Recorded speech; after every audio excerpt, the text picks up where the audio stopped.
Eh bien, bonjour tout le monde, c'est de nouveau Draliev. Il est actuellement 6h30, ça fait une petite demi-heure que j'ai fini Island of Wakfu, que j'avais donc commencé à 18h en rentrant du boulot un peu après le téléchargement. Donc pour ceux qui n'avaient pas suivi, j'avais prévu de finir le jeu d'une seule traite et j'ai même posé des jours de congé.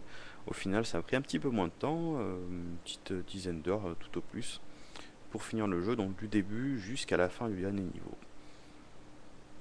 Alors, il est fini le jeu, mais c'est pas tout à fait la fin, parce que j'ai dû sauter beaucoup d'étapes.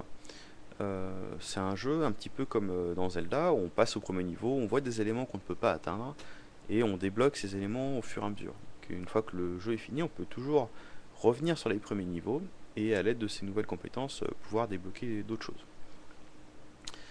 Pareil, au niveau des différents niveaux, il y a pas mal de choses facultatives.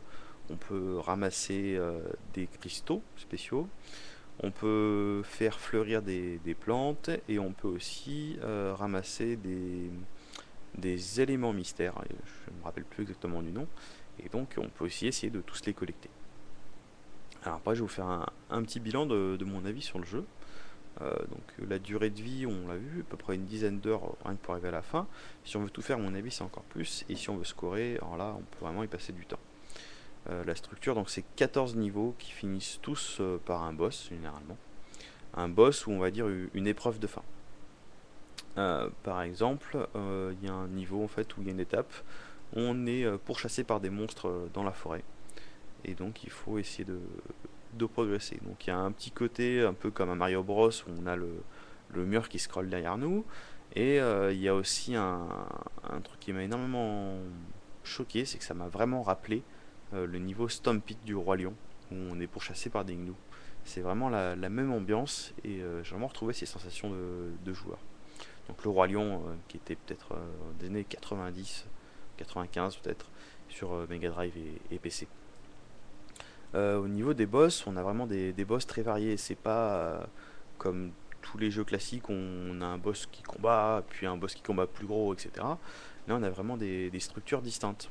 On a un des premiers qui est un boss Prespic, qui lui a des phases qui se succèdent. On a des phases où on défend, des phases où on esquive, des phases où on frappe. Et après, on va avoir des boss qui n'ont rien à voir. On en a un qui est un boss qui tire à distance et qui balance des flopées de boulettes, comme dans un, un jeu un jeu de tir d'avion classique à la R-Type. On passe son temps à esquiver. Donc là, il y a vraiment des boulettes de partout, des patterns aussi sur le dernier boss qui est un crackler, où il y a aussi des pics à éviter, etc. Et des boss un petit peu mixtes, où il y a à la fois de l'esquive et du placement. On a aussi des monstres où il y a vraiment des tactiques pour les tuer. On a une plante carnivore où au début on le tire dessus et elle bloque tous les coups. Et là on sait pas comment faire pour la tuer. Donc là c'est un petit peu comme Zelda. Je sais pas si vous vous rappelez, par exemple, il y a un monstre sous forme de scorpion. Il faut l'attraper la pince pour la lancer avec une chaîne, des choses comme ça. Là un peu ce même mécanisme. Je vais pas vous le dire pour pas gâcher la surprise, mais c'est très sympa. On a des boss aussi qui ont des phases. Un des derniers boss, le boss du niveau 13, qui était vraiment coriace pour moi. Lui, il y a une première étape qui est très facile. On a l'impression que c'est un boss qui va passer comme ça. Et après, il commence à rentrer dans une deuxième phase qui est beaucoup plus agressive. Et plus sa vie diminue, plus il devient agressif. Et à la fin, ça devient limite impossible. Mais à force de bien étudier les patterns, on va s'en sortir. Donc moi, j'ai dû l'essayer peut-être une vingtaine de fois. J'ai passé 3-4 heures rien que sur ce boss. Et après, une fois qu'on passe le dernier niveau, on est vraiment cool. Ça passe tout seul. Donc j'ai pas encore pu voir ce que ça donnait au niveau des items qui étaient débloqués en jeu, puisque Jiva est actuellement en sauvegarde, donc je peux pas me connecter pour voir les items associés. J'ai pas tous les succès encore, parce qu'il y a des succès qui sont, par exemple, faire un telle étape à deux joueurs, ou faire tant de kills d'une certaine façon, donc ça je les ferai un peu plus tard. Et sinon, je vais continuer un petit peu sur mon impression sur le jeu. Donc, pour 800 points, on a ces 14 niveaux qui sont tous magnifiques. Alors, sur le live stream, vous avez pu voir un peu des images, mais la qualité était vraiment mauvaise. Il y a pas mal de passages sombres, on voit quasiment rien. Tout est très bien détaillé. Donc, moi, je jouais en HDMI sur un écran assez grand, donc c'était vraiment très, très beau. À la fois la végétation, les PNJ, leur animation, etc., même au niveau des monstres. et surtout une très très bonne ambiance sonore. Chaque, chaque niveau, chaque zone a vraiment ses thèmes musicaux et ses sonorités. Euh, a aussi des passages de jeux musicaux où il faut appuyer sur les bonnes touches comme des QTE avec des plantes qui chantent. On avait déjà vu ça un petit peu dans Zelda, je crois que les épouvantails ou que les ocarina, des choses comme ça.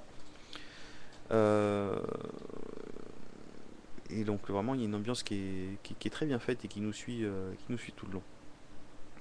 Au niveau des mécanismes, on a des coups spéciaux de base qu'on va pouvoir acheter en débloquant en, en récoltant des pots de miel qui vont nous permettre d'acheter au choix ces compétences. Donc là, ça on retrouve au niveau des mécanismes, un petit peu comme dans le Prince of Persia qui était assez mauvais, où on ramassait des orbes pour s'acheter ses compétences. Là, c'est pareil, on peut choisir laquelle on souhaite augmenter en première. Sachant que moi, je suis arrivé à la fin du jeu, j'ai même pas encore augmenté toutes mes compétences.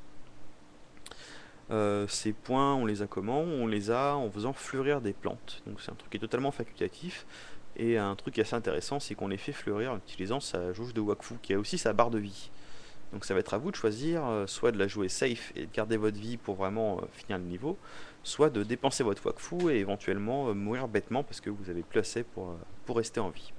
Ou vice versa, si vous avez fait un combat et que vous êtes presque mort, et ben vous n'allez pas avoir assez de Wakfu pour pouvoir faire fleurir cette plante et donc vous allez donc rater le bonus, il faudra le refaire une autre fois. La complémentarité des deux personnages est vraiment très bien faite. On remarque au fur et à mesure du jeu qu'il y a certains ennemis qui sont plus simples à tuer avec l'un qu'avec l'autre. On a tous nos préférences. Moi, je préférais plutôt Ephraim parce que j'aime bien tirer à distance. Mais il y a des passages qui sont vraiment beaucoup plus faciles avec l'Hylatrope au corps à corps. Les deux sont très équilibrés, ils sont vraiment complémentaires. On peut pas toujours tout faire à distance parce qu'on va aussi se faire tirer dessus par exemple, ou on pourra pas facilement esquiver, ou moins frapper deux personnes à la fois, et vice versa, on peut pas tout faire au corps à corps parce qu'il y a des ennemis qu'on peut pas simplement atteindre.